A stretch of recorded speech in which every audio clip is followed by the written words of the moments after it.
Hello বন্ধুরা, আজকে তোমাদের সামনে নতুন একটা রেসিপি নিয়ে আবার হাজির হয়ে গেলাম। বাঁশকুড়ুল দিয়ে, কাঁঠালের বিচি দিয়ে, মিষ্টি কুমড়ার ডুগা দিয়ে একটা তরকারি। তো দেখতে হলো অবশ্যই তোমরা সঙ্গে থাকো টিপস সহকারে। আমি কি বাঁশকুড়ুল কাটি চুলি সবগুলোই দেখাবো। Hello friends, welcome back to my channel queen reporters and blog চ্যানেলে সবাইকে স্বাগতম। বন্ধুরা সবাই কেমন আছে? আশা করি সবাই ভালো আছে, আমিও ভালো আছি। তো দেখে নাও, আমি বাঁশকুড়ুল কিনে এনেছি। এটা কি বাঁশকুড়ুল, কে কে চেনো অবশ্যই কমেন্ট করে জানিও, কমেন্টের অপেক্ষায় থাকবো। তো দেখে নাও, এটা হচ্ছে মুলি বাঁশের বাঁশকুড়ুল, বলেই দিলাম। এটা হচ্ছে মুলি বাঁশের বাঁশকুড়ুল। তো এখন কিন্তু বাজারে সচরাচর কিন্তু এই বাঁশকুড়ুলটা পাওয়া যায়। আমাদের উপজাতি অঞ্চলে কিন্তু এখন কিন্তু এটা অ্যাভেলেবেল পাওয়া যায়। এটা রান্না করার জন্য আমি এখানে দেখে নাও 20 টাকার আমি আমার জেঠিমার থেকে কিনে নিয়ে এসেছি। মিষ্টি কুমড়োর ডুগা, নরম নরম ডুগা চেয়ে আমি নিয়ে নেব। দেখে নাও, সব একেবারে নরম ডুগাগুলো আগাগুলো নিয়ে নেব। তো আমার সম্পূর্ণটা কাটা নিয়ে দেখে নাও, কেটে নিয়ে নিয়েছি পরিষ্কারগুলো। এরপর আমি এটাকে আলাদা, মানে নরম নরম ডোগাগুলো, পাতাগুলো আলাদা করেছি, আর শক্ত ডোগাগুলো আলাদা করেছি। এটা ডাল দিয়ে রান্না করে খাবো। এরপর হচ্ছে আমি কিভাবে এটা কাটবো সম্পূর্ণ টিপস সহকারে অবশ্যই সঙ্গে থাকো বন্ধুরা, কেউ স্কিপ করবে না কিন্তু। স্কিপ করলে কিন্তু তোমরা মিস করে যাবে। যারা নতুন রাঁধুনি বাঁশকুড়ুল, অবশ্যই কিন্তু তাদের জন্য খুবই একটা উপকারী। আর যারা পারো তাদের জন্য তো কোনো কিছুই না। দেখে নাও, এখন দেখে আমি কিভাবে কাটবো একেবারে দেখতে থাকো মনোযোগ সহকারে। দেখিয়ে দিচ্ছি আমি কোনখান থেকে কাটতে হবে। দেখে নাও, এভাবে আগে উপরের অংশ থেকে, শক্ত জায়গা থেকে এভাবে এভাবে আমাদেরকে কেটে নিতে হবে।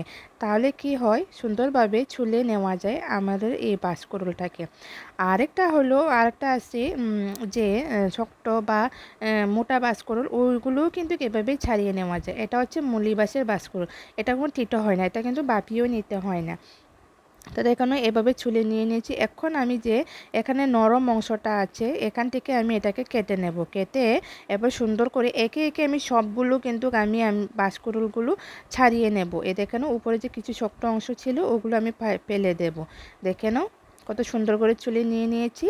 একে একে আমি সবগুলো বাঁশকুড়ুল কিন্তু আবার আরেকটা কেটে দেখিয়ে দিচ্ছি তোমাদেরকে, তোমাদের সুবিধার্থে। এখানে কিন্তু আমি 60টা বাঁশকুড়ুল কিনে এনেছি 50 টাকা দিয়ে, এক মোটা বলে বিক্রি করে আরই। তো যাদের বাগান আছে, বাঁশের বাগান, তারা তো কিনে খেতে হবে না। আমাদের তো টাউনের মধ্যে তো এসব এখন পাওয়া যায় না, কিন্তু বাপের বাড়িতে কিন্তু অ্যাভেলেবেলে পাওয়া যায়। আমাদের বাপের বাড়িতে কিন্তু বাঁশের বাগান আছে, বাঁশের ঝাড় আছে, ওখান থেকে কিন্তু তুলে খাওয়া যায়। আমার ঠাম্মার বাড়িতেও আছে, আমার দিদিমার বাড়িতেও আছে, কিন্তু দিদার বাড়িতে। তো ওখান থেকেও কিন্তু আমরা কিন্তু কিনে খাই না, আমরা কিন্তু বাঁশগুলো কোনো সময় কিনে খাইনি, এখনও খায় না। কিন্তু আমার এখন শ্বশুর বাড়িতে এসে কিন্তু খেতে হয়, কেননা টাউনে। তো দেখে নাও, এখন আমি আবারও আরেকটা কেটে দেখিয়ে দিচ্ছি। একটু শক্ত অংশ থেকে এভাবে কেটে দিয়ে এরপর কিন্তু যে উপরি ভাগটা একটা আছে অংশ, ওটাও কিন্তু আমি ফেলে দেবো। এরপর ভিতরে যে নরম নরম অংশ আছে ওইগুলা কিন্তু খুবই মানে টেস্টি হয়। আর কে কে বাঁশকুড়ুল খেতে পছন্দ করো অবশ্যই কিন্তু তোমরা কিন্তু কমেন্ট করে জানিও। আর কে কে চেনো সেটাও কমেন্ট করে জানাবে কিন্তু। তো দেখে নাও, এভাবে কিন্তু আমি দুটো তোমাদেরকে এভাবে কিভাবে ছাড়াতে হয় দেখিয়ে দিয়েছি। অবশ্যই তোমরা দেখতে থাকো। এরপর সবগুলো আমি ছাড়িয়ে নিয়ে নিয়েছি, দেখে নাও। আর কোনো কিন্তু মানে একটু ইয়ে করে কেটে নেবে। এরপর দেখে নাও, এই সাইডটা কিন্তু আমি একটুখানি বেশি দাবিয়ে নিয়ে নিয়েছিলাম, তার জন্য কিন্তু একটু দেবে গেছে। কোনো সমস্যা না, এটা কোনো ব্যাপার না। এখন আমি একটু কীভাবে কাটবো এটাও তোমাদেরকে আমি দেখিয়ে দিচ্ছি। এরপরে দেখে নাও যে নিচের যে অংশটা, এটা কিন্তু ব্ল্যাক হয়ে গেছে, একটু নষ্ট হয়ে গেছে। দেখবো ওখানটাকে নেওয়া যাবে কি না, কিন্তু নেওয়া যাবে না। তার জন্য আমি কি করব, এই শক্ত অংশটাকে আমি কেটে ফেলে দেবো। এরপর আমি যে এই যে দেখে নাও, এই যে একটা হচ্ছে গিরা বলে, বাঁশের কিন্তু গিরা থাকে, ওই যে গিরাটা, শক্ত গিরাটা আমি ফেলে দিলাম। এরপর আমি এভাবে রিং রিং পিস করে কিন্তু সবগুলো বাঁশকুড়ুলটা আমি কেটে নেব। আর এগুলো কিন্তু কোনো তিতা হয় না। আপনারা যদি চান এটাকে সারা বছর সংগ্রহ করে খাবেন, রেখে দেবেন, সেটাও কিন্তু আপনারা পারেন। এভাবে রিং রিং করে কেটে এরপর আপনারা সেদ্ধ করার সময় 1 চিমটে লবণ দিয়ে সেদ্ধ করে নেবেন। সেদ্ধ করে এরপর একটু রোদে শুকিয়ে রেখে দিবেন। আপনি সারা জীবন আপনি খেতে পারবেন। প্লাস আরেকটা কথা হলো, আপনারা চান ফ্রিজেও কিন্তু সংগ্রহ করে রেখে দিতে পারে। আমি কিন্তু এটা সম্পূর্ণতায় কিন্তু সবগুলো তরকারি কিন্তু রান্না করব না, এর থেকে কিন্তু মানে 50% রান্না করব, আর অর্ধেক মানে 50% আমি ফ্রিজে রেখে দেবো। অর্ধেক অংশটা, সবগুলো তো খেতে পারবো না একদিনে। কারণ আমরা দুইজন মা ও মেয়ে। তো এখানে এভাবে পাতলা পাতলা করে, বেশি পাতলাও না বেশি বাড়িও না, মিডিয়াম সাইজ করে আমি কেটে নিয়ে নিয়েছি। তো এরপর আমি সবগুলো বাঁশকুড়ুল এভাবে কেটে নিয়ে নিয়েছি। এখন আমি ধুয়ে নেব, তার জন্য জল দিয়ে দিচ্ছি। এরপর যে উপরে যে নরম অংশটা এভাবে আমি মানে এই জায়গাটা আমরা বউ বলি আরই, বউ যে এটা মানে নরম অংশটা এভাবে আমি কেটে নিয়েছি লম্বা লম্বা, কিন্তু খেতেও কিন্তু ভালো লাগে। এরপর দেখে নাও এখানে আমি কাঁঠালের বিচি ছুলে নিয়ে নিয়েছি। এরপর এরপর ধুয়ে নিয়ে নিয়েছি এখানে। এখন দেখানো কুমড়ার ডোগাগুলো ধুয়ে নিয়ে এসেছি, একসাথে সবগুলো ধুয়ে নিয়ে আসলাম। এরপর আমি এটাকে এখন সেদ্ধ করে মানে বসিয়ে দিলাম। কিভাবে রান্না করছি অবশ্যই এখানে সঙ্গ থেকে দেখো, কিন্তু আমি কিন্তু এখানে কোনো তেল দিয়ে রান্না করব না, একেবারে তেল ছাড়া, অবভিয়াসলি তেল ছাড়া। পরে তেল দিয়ে আমি সম্বাদ দেবো, কীভাবে সম্বাদ দিব, কীভাবে রান্না করবো সবটাই দেখতে হলে কিন্তু সম্পূর্ণ তা দেখতে হবে। এরপর আমি এখন রসুনটা আমি বেটে নেব। এরপর আমি যে এখানে বাঁশকুড়ুলটা আমার, এরপরে হচ্ছে যে কাঁঠালের বিচি তো আমার সেদ্ধ হয়ে গেছে। কাঁঠালের বিচিগুলো অনেক সময় আপনারা নাও ছুলে দিতে পারেন, লাল অংশটা। আমি কিন্তু সবসময় ছুলিয়ে দিই। এরপর আমি এখানে রসুন বাটা, পেঁয়াজ বাটা, কাঁচা লঙ্কাটা দিয়ে দিলাম। যখন একটুখানি সেদ্ধ হয়ে গেছে, অবশ্যই কিন্তু সেদ্ধ করার সময় একটু লবণটা দিয়ে দেবেন। এরপর আমি এখানে সম্বাদ দেওয়ার জন্য একটা পেঁয়াজ নিয়ে নিয়েছি। আপনারা চাইলে এখানে পাঁচফোড়ন দিয়েও সম্বাদ দিতে পারেন, সরষে দিয়েও সম্বাদ দিতে পারেন, এটা আপনাদের অপশনাল। এরপর আমি একটুখানি লবণ দিয়ে দিলাম। এভাবে রান্না করে দেখে একদম স্বাস্থ্যকর খাবার, কিন্তু লবণ দেওয়ার পর একটুখানি আমি জিরে দিয়ে দিলাম, একটুখানি ধনিয়ার গুঁড়া দিয়ে দিলাম, একটুখানি হলুদ। এখানে কিন্তু অবভিয়াসলি হলুদ কিন্তু অল্প একটু দিবেন, আর লঙ্কার গুঁড়ো কিন্তু এখানে দেওয়া যাবে না একেবারেই, কিন্তু আমি লঙ্কার গুঁড়ো এখানে ইউজ করছি না, তোমরা হয়তো দেখতেই পারছো। আর হলুদের গুঁড়োটাও কিন্তু একেবারে সামান্যই দিয়েছি, হাফ চামচ থেকেও কিন্তু মানে একদম অল্প যে অল্প। এবার আমি ঢাকা চাপা দিয়ে রেখেছিলাম 5-7 মিনিটের মতো। এরপর 5-7 মিনিটের পর ঢাকা চাপা দেওয়ার পর এরপর আমি নাড়াচাড়া করে একটু কাঁঠালের বীজটাকে ভেঙে দেবো, এভাবে নাড়াচাড়া করে পাঠিয়ে দেবো। কাইতে তো দিয়ে দিয়েছি, সেদ্ধ হয়ে গেছে একেবারে, কারণ একটু জাল জাল হলে কিন্তু একটু খেতে ভালো লাগবে, কিন্তু একেবারে হেলদি খাবার, কিন্তু এভাবে সেদ্ধ করে কিন্তু খেতে যদি পারো তাহলে কিন্তু এটা আপনাদের অপশনাল, আপনারা যদি চান তেল দিয়ে দিয়েও পারেন, নাও দিতে পারেন। এরপর যে ধুয়ে রেখেছিলাম ইয়েগুলো, কুমড়ার ডোগুলো, এগুলো আমি দিয়ে দিলাম, ওটা আমার স্কিপ হয়ে গেছে।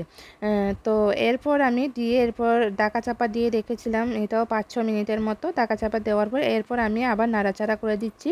মিষ্টি কুমড়ার যে ডোগাগুলো হচ্ছে একেবারে নরম নরম ডোগাগুলো আমি দিয়েছি।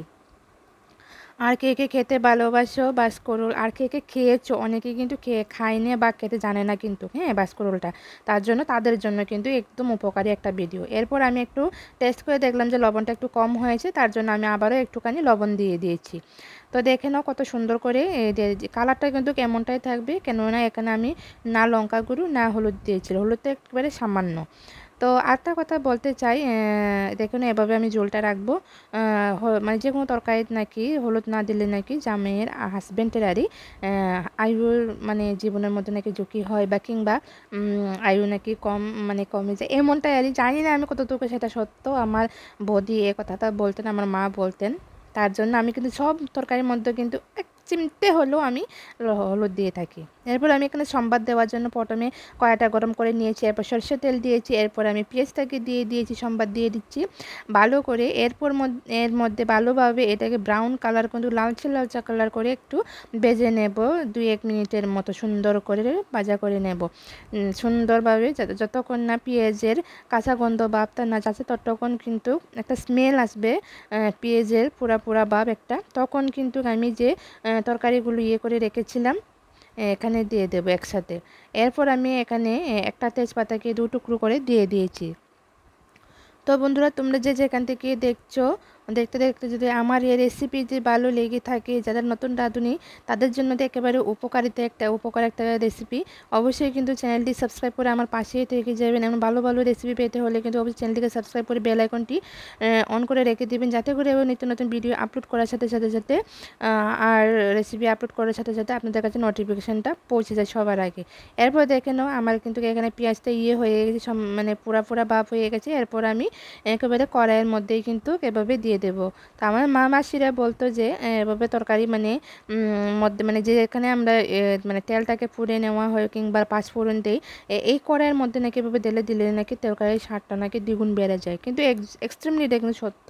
আমার কাছ থেকেও কিন্তু এটা মানে ভালোই লাগে, মানে আমার কাছে এটা সত্যই মনে হয়। তোমাদের কাছে কেমন মনে হয় অবশ্যই সেটা কিন্তু কমেন্ট করে জানিও। হ্যাঁ, আর যে যেখান থেকে দেখছো অবশ্যই দেখতে দেখতে যদি আমার এই রেসিপিটি ভালো লেগে থাকে অবশ্যই কিন্তু শেয়ার করে দিও। নতুন বন্ধুদেরকে প্রাণ ভরা ভালোবাসা, পুরাতন বন্ধুদেরকে অনেক অনেক ভালোবাসা। হ্যাঁ, অবশ্যই আমার এই রেসিপিটা আশা করছি সবাই পছন্দই করবে আপনাদের পরিবারে।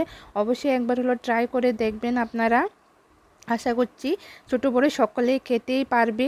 জালটাও কিন্তু একেবারে কম দিয়েছি, কেন কাঁচা লঙ্কা দিয়েছি, এখানে কোনো আমি লঙ্কার গুঁড়ো ব্যবহার করিনি। দেখে নাও একেবারে কিন্তু এভাবেই কিন্তু ঝোলটা কিন্তু এভাবে একেবারে ঘনত্ব হয়ে গেছে। যা খেতে মানে যেমনটাই হয়েছে তরকারি কিন্তু খেতে কিন্তু খুবই দুর্দান্ত হয়েছিল, একদম অসাধারণ হয়েছিল। কিন্তু আপনারাও কিন্তু অবশ্যই একবার হলো ট্রাই করে দেখবেন। আশা করছি আপনাদের পরিবারে ছোটো বড় সকলে পছন্দ করে, আপনার প্রশংসাই করবে। আমি 100% গ্যারান্টি দিয়ে বলতে পারি যে আপনারা মানে আপনাদের পরিবারে সকলে পছন্দই করবে। একেবারে হেলদি, একেবারে নো সাইড ইফেক্ট, একেবারে কিন্তু এটা কিন্তু মানে কোনো মশলা ছাড়া একেবারে আশা করছি সবারই ভালো লাগবে। মানে এসব খাবারে তো কোনো সাইড ইফেক্ট নাই না, একেবারে তেল ছাড়া। মানে তেলটাও কিন্তু অল্প একটু আমি দিয়েছি, বেশি তেল দিইনি কিন্তু। তো বন্ধুরা অবশ্যই তোমরা দেখতে দেখতে যারা লাইক দিতে ভুলে গেছো অবশ্যই একটা দয়া করে লাইক দিয়ে দিবেন। এই ছোট্ট একটা পরিবারকে আপনার নিজের মতো করে বানিয়ে নেবেন। চ্যানেলটাকে সাবস্ক্রাইব করে, ছোট্ট একটা রাজ্য ত্রিপুরা থেকে আমি কিন্তু বিলং করি, একটা মধ্যবিত্ত পরিবারের গৃহবধূ। অবশ্যই কিন্তু আপনাদের সাথে রাখবেন, আমিও আপনাদের সাথে আছি। অবশ্যই শেয়ার করে দিবেন। আপনাদের একটা শেয়ারের মাধ্যমে কিন্তু আমরা কিন্তু অনেক দূর এগিয়ে যেতে পারবো। এভাবে যেন আমরা একের পর এক একজনের হাত ধরে যেন আমরা এই ইউটিউবের প্ল্যাটফর্মে যেন এভাবে এগিয়ে যেতে পারি।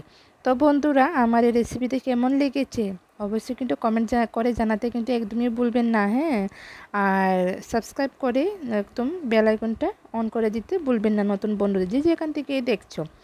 আর কারা কারা আমার এই রেসিপিটা দেখে ভালো লেগেছে, কারা কারা খেয়েছো এভাবে রান্না করে অবশ্যই কিন্তু কমেন্ট করে জানিও। তো আবারও নতুন একটা রেসিপিতে আগামী দিনে দেখা হচ্ছে। সবাই ভালো থাকবেন, সুস্থ থাকবেন। Tata, bye bye, thanks for watching. অবশ্যই চ্যানেলটাকে সাবস্ক্রাইব করে দিবেন আমার চ্যানেলটা। স্টে টিউন বন্ধুরা, টাটা।